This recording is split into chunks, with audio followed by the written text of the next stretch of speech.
the final prophet of God, said to be Mohammad of Islam. This is from Wikipedia. The information I'm about to give you on the founder of Islam, Mohammad Mustafa, and then I have several comments to make on all of it. When Muhammad was 40 years old, he was commanded by God through his angel Gabriel to declare his oneness. And of course, God is one began with the Jewish people and the Hebrew Bible. To the idolaters of the whole world, and to deliver the message of peace to an embattled humanity. In response to this command from heaven, Muhammad launched the momentous program called Islam, which was to change the destiny of mankind forever. He was in Hira when one day the Archangel Gabriel appeared before him and brought to him the tidings that God had chosen him to be his last messenger to this world, and had imposed upon him the duty of leading mankind out of the welter of sin and ignorance into the light of guidance, truth, and knowledge, to be a light to the world, which should sound familiar to the Jewish people. According to the accounts of this Shia Muhammad,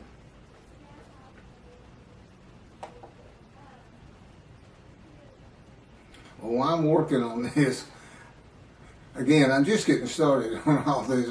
And I have a computer in front of me because my cell phone is not responding correctly this morning, and the Lord wants me to get this done. And, Gabriel's not an angel. Clearly, they plagiarized the Hebrew Bible and put into their own cultural laws and norms and what they consider morality.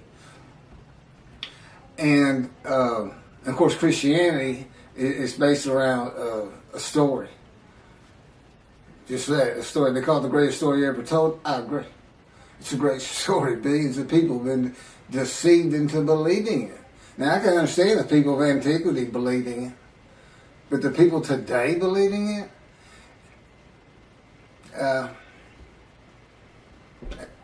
I really don't know what to say about that. I don't know how you can believe God made a human sacrifice to you, and by His blood, by His stripes, we are healed.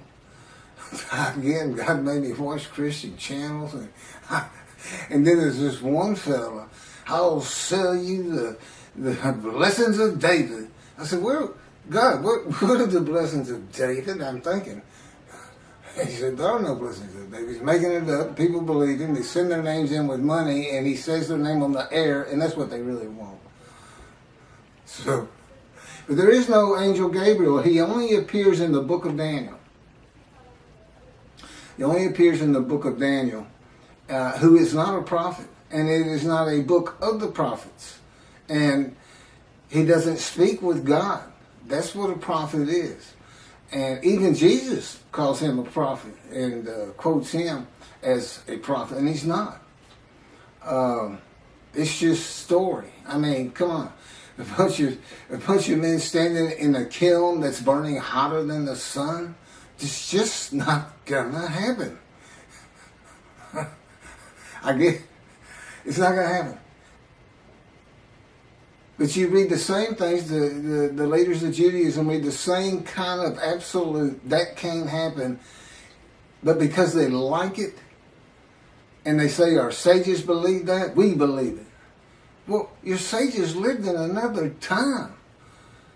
Michael Skobac, Jews for Judaism, who also claims Isaiah 53 is the Jewish people as one man, Israel as one man. They had gathered, been crushed by disease, and offered themselves for guilt at some time in history that I'm unfamiliar with. Because he doesn't say it's something that's going to happen. They act as though it already happened. Tobias Singer of Outreach Judaism believes it happened in World War II with the Holocaust. But that was just 6 million. That wasn't all the Jews of the world gathered as one man Israel. They didn't get long life. They didn't see their children. They didn't teach righteousness. Neither did Hitler if he's the one that offered them as these ram sacrifices, because he reads an offering of oneself for guilt to literally mean, these are his words, it literally means a guilt offering. Let's go to Leviticus. Now, he doesn't say let's go to Leviticus. He says it's guilt offering, but a guilt offering is an unblemished ram for theft or destruction of holy things, debts. What that has to do with anything, I don't know. Because he's an anti-missionary. He's pointing this interpretation of 53 away from Isaiah 53. But they think they're forgiven of sin. They're not worried about theft and destruction of holy things. They're not worried about that. So I don't know what he's doing, except reaching, really, really reaching. I think the description of a man marred so much beyond human appearance, semblance, and all this plague afflicted, that the Holocaust just grabbed him, and he just made it fit. Well, that's what the Christians do. They make Jesus fit.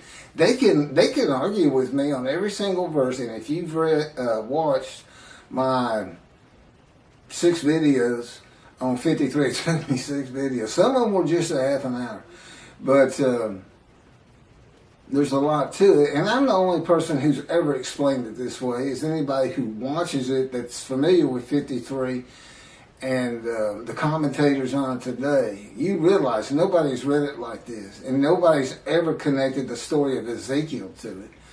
And this atheist, pretty smart guy, but it's just like in Malachi 3. Every time God had me read it, I said, "Why is that angel leaving early?" And he wouldn't tell me. I didn't know until I typed it. I didn't get it. I didn't put these things together. I certainly didn't put Jeremiah into it. In this new covenant, I read the new covenant and it just went on. It didn't even mean anything to me, because I had no background in anything except for the 10 Commandments and Charlton Heston, which is a great show. But there's been some better 10 Commandments since. I've seen them all. But anyway, Gabriel appears in, I think it's 2 chapters, and he's described as a man. A man. Gabriel, a man.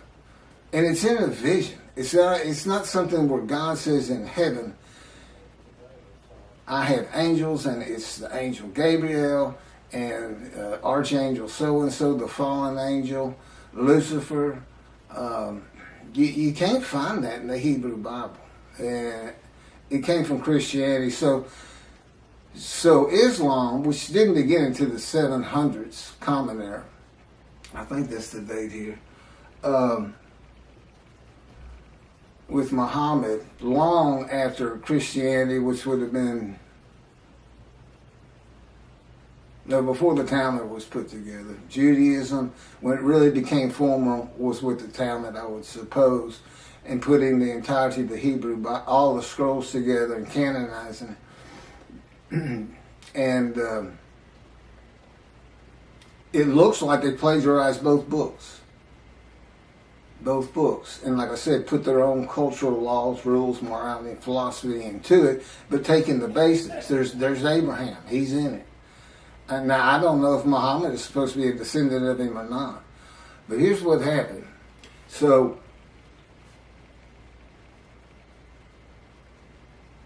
he says he's the last messenger, the last prophet of God.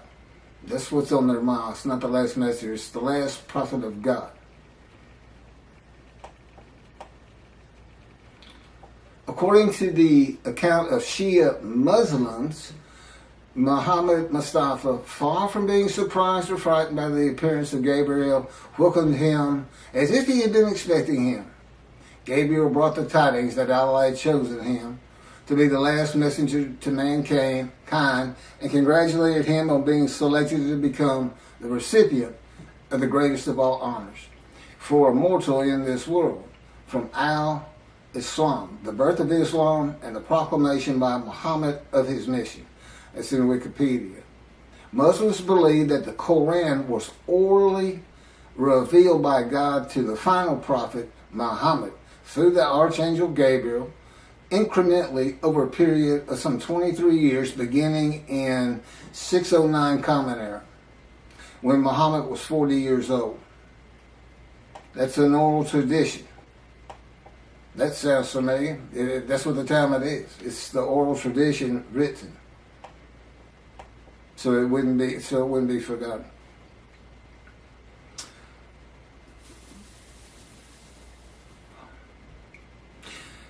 The year, and then he died in 632 Common Era. Muslims regard the Quran as Muhammad's most important miracle. He worked miracles like Jesus did. You know, he could bring tidal waves with fish to feed the multitudes. And Jesus fed 5,000 with 2 loaves and 5 fish, or 2 fish and 5 loaves, something like that. Fed 5,000 people. And a proof, his book, the Quran, a proof that he was a prophet, that God spoke to him through Gabriel, the angel. And this Quran was the culmination of a series of divine messages, starting with those revealed in Adam and Eve, and ending with Muhammad. According to tradition, several of Muhammad's companions served as scribes and recorded the revelations. Shortly after his death, the Quran was compiled by the companions who had written down or memorized parts of it. That's from Quran in Wikipedia.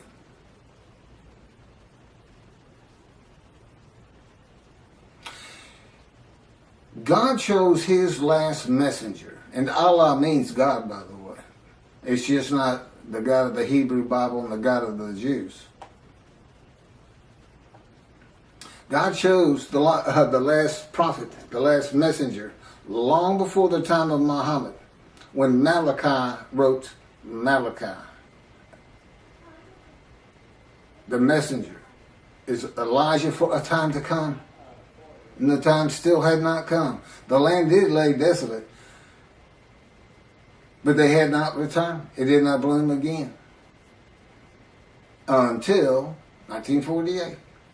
And even then, it was a desolation. It took many years to get it going and renew all the old cities like Jaffa and Haifa and Tel Aviv, and of course rebuild Jerusalem. You know, it's a metropolitan area now. Elijah, which of course is me. Now, how do you think Islam's going to react to me?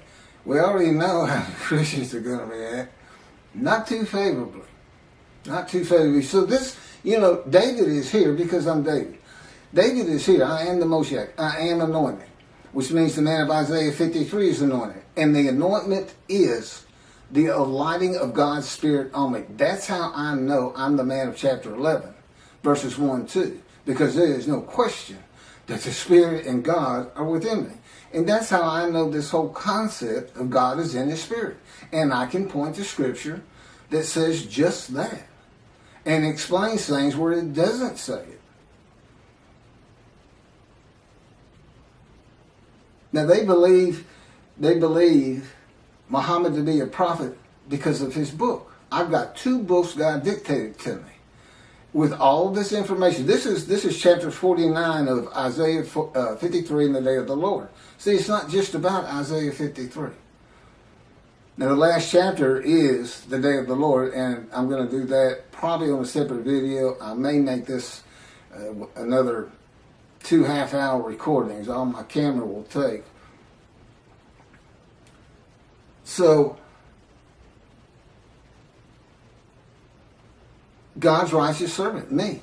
I am the final prophet, not Muhammad. And as the final prophet, and with the God of the Jews, being the Abraham and Judaism being the Abrahamic religion that is correct. There's 3. I mean, if you really sit back and think about it, who's gonna win that? Who's going to win? There's three. Are the Christians going to win it with their human sacrifice? Are the Muslims going to when clearly it's just a plagiarization? They're going to be a light to the world. Peace and humanity.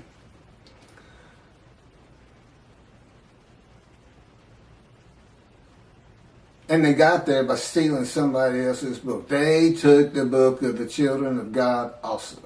The Christians attached it. At least they didn't attach it to the Koran.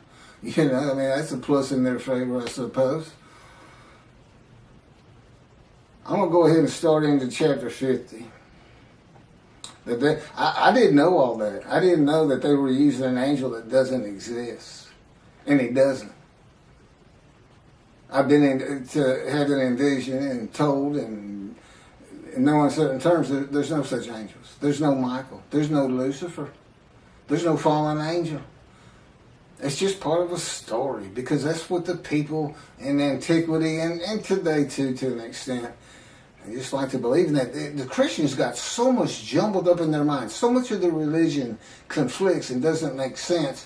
And they've got entire armies of demonic forces that are at war with God and this and that. I promise you.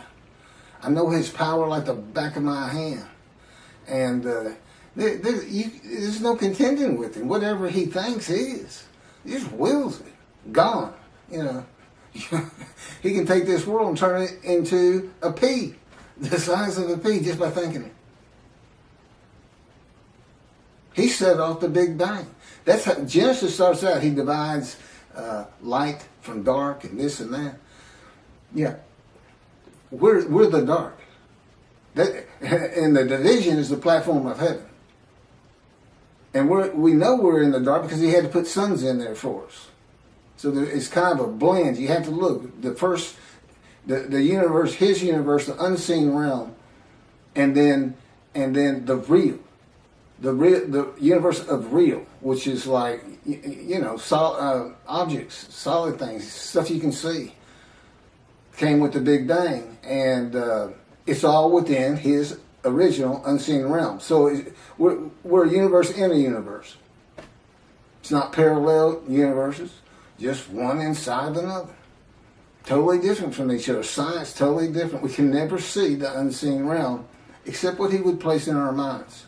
I mean, he can place an angel Gabriel in my mind if he wanted to and have me believe it, and I would. But he doesn't. He's very real and matter of fact. And the fact that at this time, people are still believing the things of the people of antiquity who they didn't know anything. They didn't know anything, and they couldn't go to the internet and say, "Well, I'm gonna check that out. I don't know about that." They couldn't. There's no bookstores, no schools, no teachers. About all you could learn from the wise men was the Hebrew Bible for the Jews, and they spent their life in that book. Well, I haven't. I read it started reading it when I was 50, and it's only because God was teaching me that I have the knowledge that I do have. It's just not possible that any man could do that, and I know I could. So, anyway, the day of the Lord. Now, this is interesting because I had kind of forgotten this entire chapter. The term day of the Lord appears in the books of Isaiah, Ezekiel, Zechariah, Amos, Obadiah, Zephaniah, and finally, in the last book of the prophets, Malachi. In Ezekiel and Zechariah, the day of the Lord is said to be only against the nations, and in Obadiah against Edom and Esau, Christianity, and the nations. If you see Edom and Esau, it's Christianity. That's just Judaism. If you're going to take their book, take all of it. Take the oral tradition with it, Christians. They go together. The prophets warn that the day of the Lord is near, but it is not the end of the world. Now, this is true of the Essenes too, the sect of Jews who wrote the Dead Sea Scrolls. But and with the same concept, evil's going to be gone, but the good stays.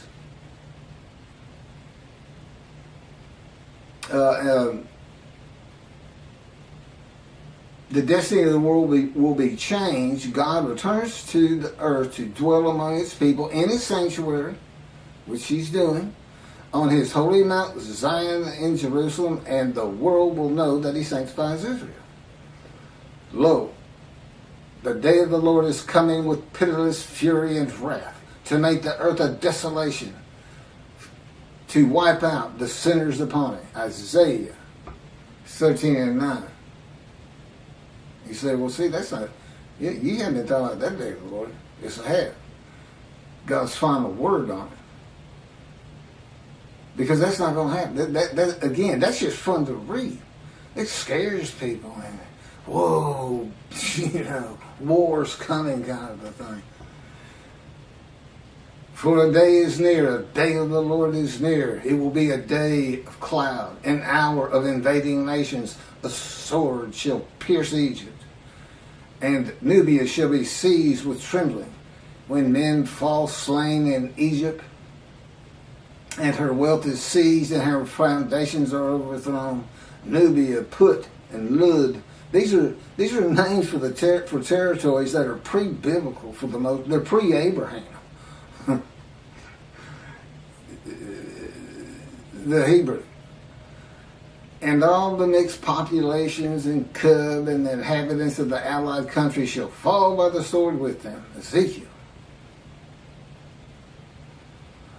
Ezekiel has an account of all the tribes returning to the promised land, and they all go individually back to the lots of their ancestry.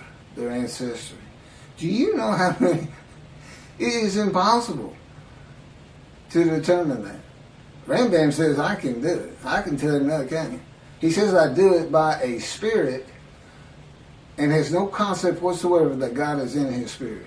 That the spirit that alights upon me is one of being able to determine your ancestry all the way back to the partitioning of the promised land, and to the tribe you should belong to, that you have the most blood of. Okay. Sounds great, Ezekiel. I'm sure people will love it, but not going to happen. Not going to happen today. That's for sure. Yeah, David's here. The peace in the world. I'm here. It's just about undeniable. This is like 100 times more proof than Moses had. Nobody even knew he was writing the Torah. I'm sure nobody knew. And if they did know, they didn't care. And the fact that God was telling them, they may have believed, they may not have. Many of them would ask him, how do we know you're talking to God? Today he'd say, well, read this. It's called Leviticus. You think I woke up and wrote God's laws without him telling me what to do? Because I thought that's what he was telling me? That's the Christians. I'm getting the word from the word. For some reason, they call Jesus the word before he came into body. So they get a word from the word. The word, I think, means God. I'm not sure. But everyone who invokes the name of the Lord shall escape, for there shall be a remnant on Mount Zion and in Jerusalem, as the Lord promised. Anyone who invokes the Lord will be among the survivors. That's from Job. For I have noted how many of your crimes and how countless your sins, you enemies of the righteous, you takers of bribes, you who subvert in the gate the cause of the needy. Surely, at such a time, the prudent man keeps silent, for it is an evil time. Seek good and not evil, that you may live, and that the Lord, the God of hosts, may truly be with you, as you think, hate evil.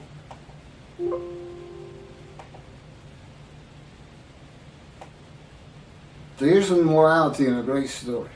Day of the Lord. And love good. And establish justice in the gate. Again, the Essenes had gates. People like to hang out at them, as you can imagine. and tell stories. What else are they going to do? If they had enough food and everything, and have all your friends clapping you on the back. Great story. Great story. Look at all those Gentiles gathering around. Tell that Jesus story. Tell the Jesus story. They look at it. They get all giddy. And they'll throw you some money. Yeah, it could have happened. Could be like that.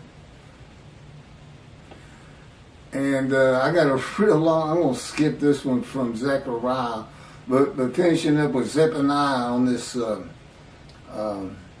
coming of the end of evil. And I will bring distress upon men, that they should walk like blind men, because they have been sinned against the Lord. And their blood should be poured out as dust, and their flesh as the dung. Oh, come on. Okay, you're going to let me read a little bit of this one. This is from Zechariah. Now, see, this is like watching a zombie movie. This is like watching a heart show. And we are, most people love to see those every so often, especially as when you're young. As for those people that warred against Jerusalem, the Lord will smite them with this plague.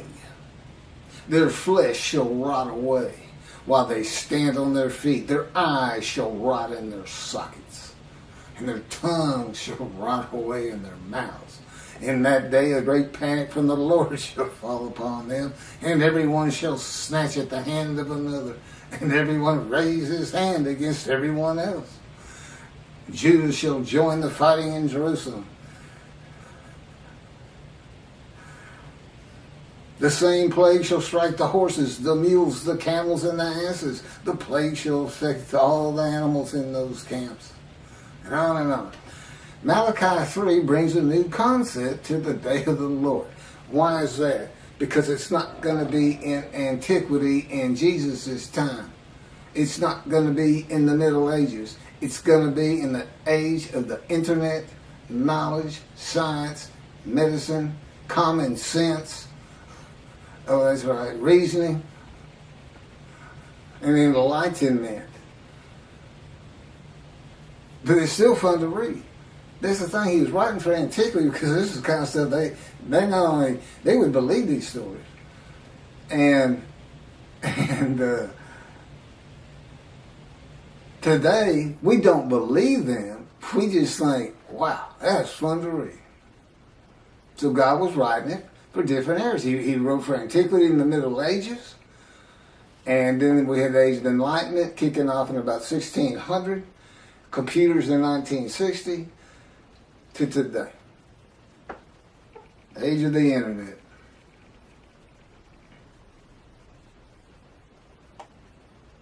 So what new concept in the day of the Lord does Malachi bring? It's God's final word on the day that he's preparing, where the new covenant is delivered. And again, he knew they were going to be dispersed, and apparently he had a pretty good idea when they would be coming back.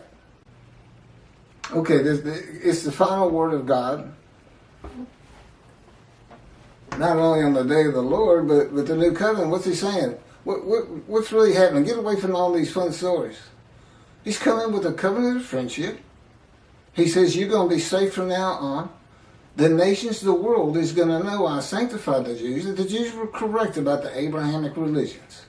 I'm going to build a temple which shows I have sanctified you, because nobody's going to want you to build it.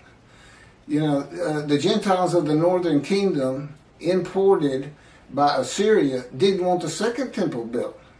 They obstructed the building of it and tried to stop it completely with letters to Cyrus or to whoever was leading Persia at the time they sent the letters. And he says, new covenant, everybody's going to be sin-free, holy seed. And since he did the same thing with the exiles, he never says, I'm making you a holy seed to build the temple. He never does say that. But that is what happened. And it's going to happen again. He's going to have that temple built, I don't know, 10, 20 years from now. I don't know. Presumably before I die. But now David, he died before the building of the first temple. Although he had a lot to do with gathering all the materials for it and the wealth that went into it. and Solomon had a home to be honored. There's always a lot of things happening again that are real. As a matter of fact, it took longer to build Solomon's house than the temple. So he must have had a pretty honorable abode, right? That and God talked to him. Now, God doesn't address the nations. As I started out, these different days of the Lord's in the various books, some are just pointed at Christianity, some is the nations. They kind of differ. But Malachi 3 is real clear. It's the Jewish people, the people of the land of Israel, as much as anything. That's the focus. When I come back, the sanctuary to be placed amongst his people in Jerusalem. Although the covenant, the friendship covenant does not say in Jerusalem. I think that's pretty much implied. Although as David purchased the Temple Mount for God after he had failed the test that God put him to, as kind of a making up for it. I bought you this land. And I could go back. There's people who have raised millions of dollars for the building of the third temple out there right now. Just on the belief it will happen. God will come. They just don't know how because of the false teachings. Teaching of antiquity. The teachings for people of antiquity. Well, the people today aren't of antiquity. Compared to those people, they are all brilliant geniuses. Every single person who has a computer is a brilliant genius. Knowledgeable. Over these people. So, here's God. Not only is he saying something different than your traditional day of the Lord, he's saying in future times, in the times where man is more enlightened, knowledgeable, we're just going to build a sanctuary and everybody's going to be safe because that's just going to keep people from picking on you as much as they are, and they'll have it in their minds, just don't mess with them. That God could be in there. God might be there after all. Keep the Middle East at bay. And of course, when I die, that's not to say God's not going to continue on as he did with Solomon, with Elijah. That was followed up by Elisha. The Davidic dynasty was supposed to continue the line of David, but I don't believe there's anything his covenant does. Well, my son's a great guy, and God says, would you want me to put him through that? What you've been through? And I thought about it. I said, that'd be good for him. I mean, I wouldn't wish that pain on anybody. But it changes to so much for the good. And you can't really feel another person's pain. I know that pain. I still live in it. You can't imagine what happened to me just 2 months ago. No, I can't. I'm not allowed to tell you, and I wouldn't tell you. But it was brutal. It went from, I have my top 5 things that he's done to me, and it moved up to, it went by everybody to number 1. It made number 1. I hope that's the culmination of those events. So anyway, lasted about 3 months. So back to this. So it doesn't address the nations, but only Israel and its people, which is all Jews of the world. Everybody in the world is forgiven. Doesn't mean you go to heaven. Got to be in right standing. And hopefully this is going to be, there's all the Jews aren't coming back to the promising to Israel. But I think my presence, and particularly if you build the temple, and then consider this. The nation, if you think the Christians are friendly to you today, you're not going to be saying that 2 or 3 years from now. Not when you can put in their face, we told you we were right. Because that's what they're always telling you. You don't even know how to read your own Bible. That's Jesus. That 53 is Jesus.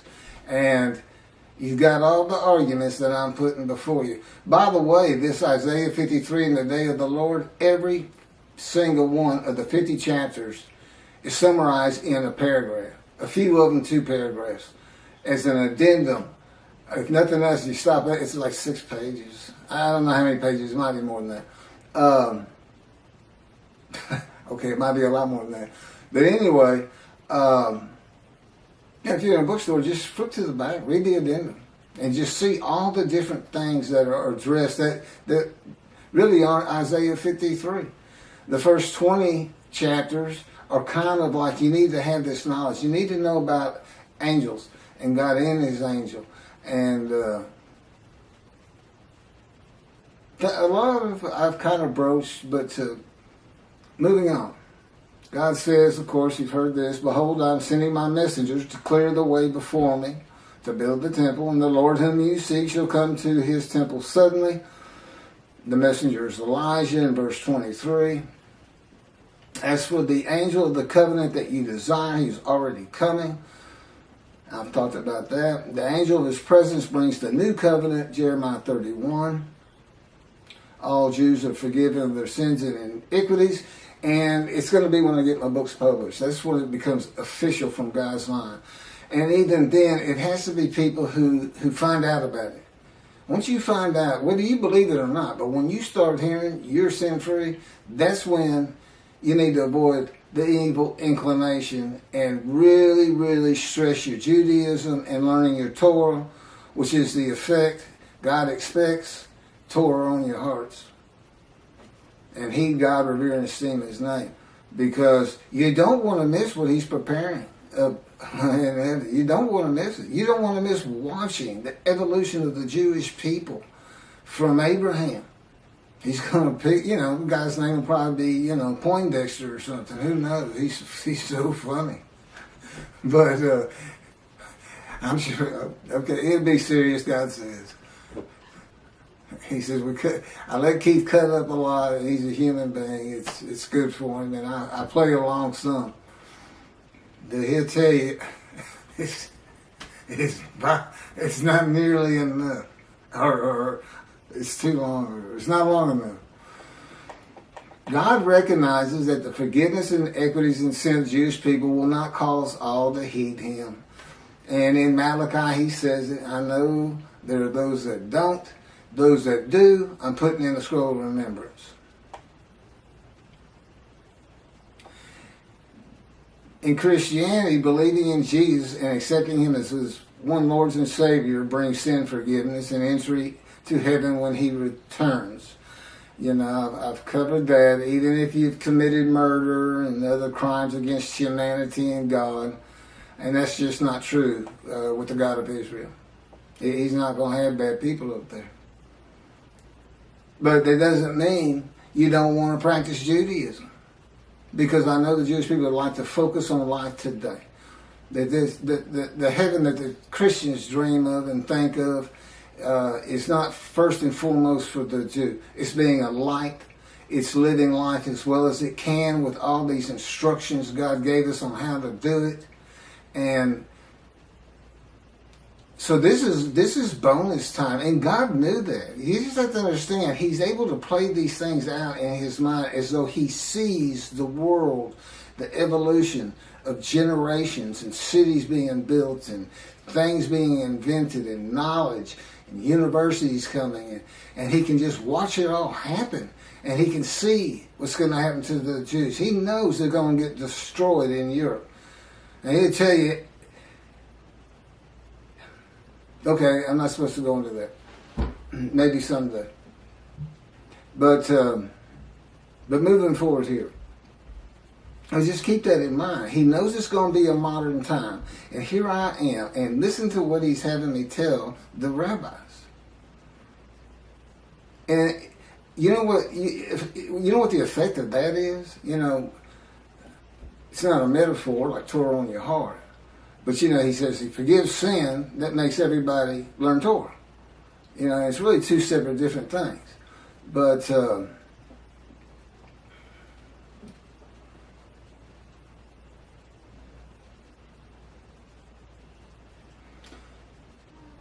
anyway, God knew in modern times of secularism and reliance on science, medicine, and technology that his righteous servant might not be recognized.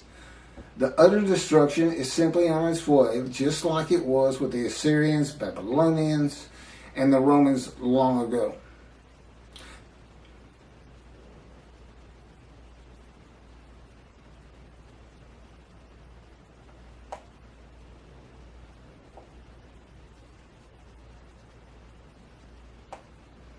There's no mention in Malachi 3 of the destruction of the nations, as it is in some of the books and chapters and verses that I just read at the beginning of this video, or at least on the day of the Lord. It is implied there will be destruction in the land of Israel, because God says, if He doesn't do it, when I come, it will be with utter destruction, as though there's going to be some, and there would be, to take the Temple Mount. It'd have to be something like the 6-day war. I don't think Israel would ever just storm it and say, well, that's it, we're just tired of you. You gotta go. And unless there's some heinous act done, like a nuclear suitcase bomb, where they finally say, that's it. Only Jews in this land, and we don't care what it takes. That's what they did to us. They just threw us out. Took everything we owned, took our bank accounts, took our houses, took everything, just said go. We had to walk to the promised land.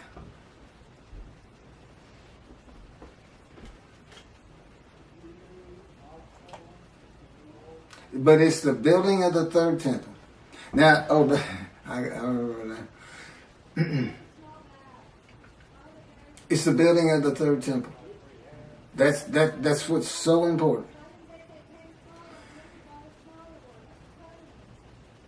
Defeating the enemies of the nations that come against Israel, and the sanctification of Israel, the land and people blessed by God with His presence in His sanctuary, is how utter destruction is avoided in the awesome, fearful day of the Lord. So it's the exact opposite. He's not coming to destroy evil. He's coming to safeguard the Jewish people, so we don't see a Holocaust again. Basically, that's what He's telling you. If the land were destroyed today by nuclear bombs from Iran, 10,000 missiles launched at the same time from Lebanon, I don't care, the sling of David, the protective system to bring down rockets is never going to be able to stop that. And you got 7 million Jews there. And we lost 6 million in the Holocaust. And that's such a brutal thing and brutal time. I still have a hard time understanding how we've already advanced so far, as awful as things are even today, from that. Where people could, the Nazis, they singled out children. That was their favorite kill. If they were running low on bullets, instead of shooting the kid or gassing them, they throw them in those kilns alive. So, that's just, and it's a people. It's not some madman. It's not Dahmer. It's not just one crazy person out there. It was an entire country, and it wasn't just there. Russia was doing the same thing. They were hauling them out of their houses, making them dig ditches, and just going down. Family members, father, son, kids, or kids first, boom, throw them in there. Whole blocks, whole neighborhoods.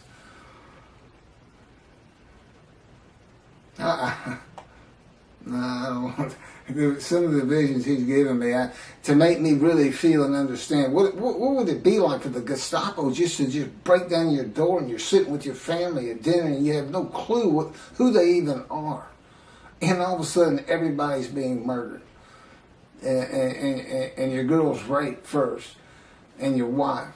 I mean, and he put me into it's, we can think about it and be horrified.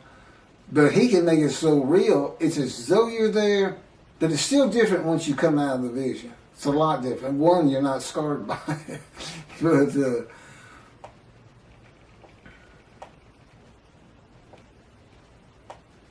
I have a lot of things that's just about it for the day of the Lord that I have.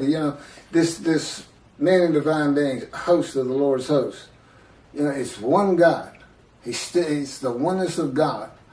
Of Israel, one angel, and it's the angel of His presence, who doesn't have an angelic body. and he's in and one man, the Moshiach, the anointed one. And the anointment is the spirit of lighting and entering you. That's the anointment. There's no oil as in our world of the, I call it the real, and God's world, the unseen realm, which is a universe inside a universe, and he's responsible for this one. You know, he made a division of a heavenly bright white light you can't even see in it. That he kind of shows me in visions when we're dealing with David in the temple. It's not the same temple that's on the ground here. It's different, but still the temple, still got the walls. There's a lot of similarities, but in one vast room, it's that bright white light, and in the other is the king's throne and water coming out and flowing down the steps out front. And so here he is in a future time. See, a time is coming in the future, in the year. He didn't say in the year 2020 or anything like that. But again, he knew exactly what was going to be. He knew to come to me in 1957 or select me when the first satellite was launched into the air by Russia, Sputnik. And he said that's when he touched my arm and disfigured me. He really won't. You know, you say, well, how can you not trust him or not believe him or this or that? Because I'm in the fire of refinement. Lying to me is just part of it. And he finds it so humorous to make me think I'm coming out of this thing. And I thought it 11 years ago. I thought we were done with all the pain and shenanigans and adventures with Christianity. So Christianity knows you're here. I said, they know who's here. You're the man Jesus claimed to be. Isn't that funny? Jesus says in the New Testament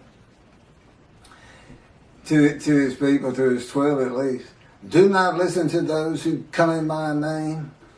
It's kind of funny because if he comes, he said, I'm Jesus, then I'm supposed to listen to him. But the fact is, he came in my name.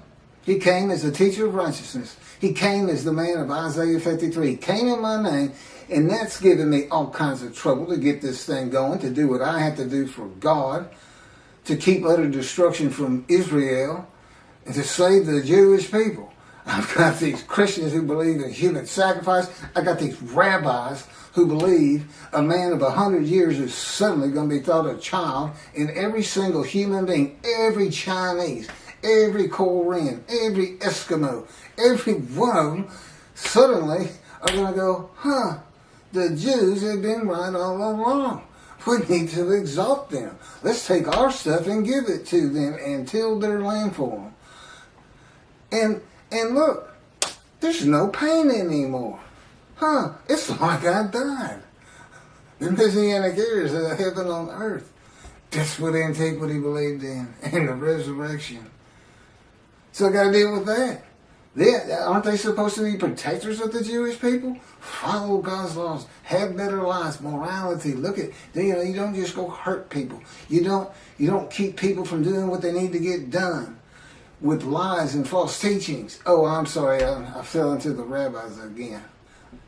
I call it a lie when you say the Jewish people gathered as one were stricken and plagued with disease as one, and as one offered themselves for guilt to God, passing the test of devotion, and that they then went out and had long lives, all saw their children, and they made the rest of the world righteous. Well, let's see you do it, Israel. Hey, rabbis, Tobiah Singer, Michael Skoback, all you people who preach Israel as the man, the Jewish people, described in Isaiah 53, I want to see you, since you want me to go build a temple as David, you want me to bring peace between the nations and throughout the earth, you want me to end pain in the individual, you want me to teach billions of Chinese how to speak Hebrew, That's what you want me to do? I want to see you make the world righteous. I'm the righteous servant, and I dedicate it, and I pass it to you. And how you like that? I'm not going to let you stop me, and guess what? I got somebody behind me that you don't want to contest or contend with.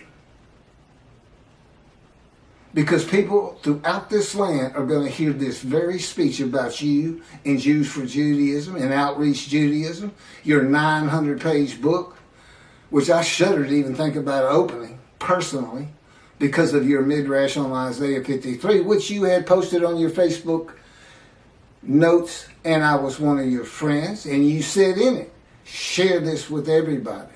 You gave me the right to use it as long as I don't slander you, perjure you, and guess what? God had me type in Isaiah 53 in the day of the Lord, which will become a bestseller someday. A big part of your midrash on the human sacrifice of the blemished rams by Hitler, which shows that Isaiah 53 describes the Jewish people, 6 million of them.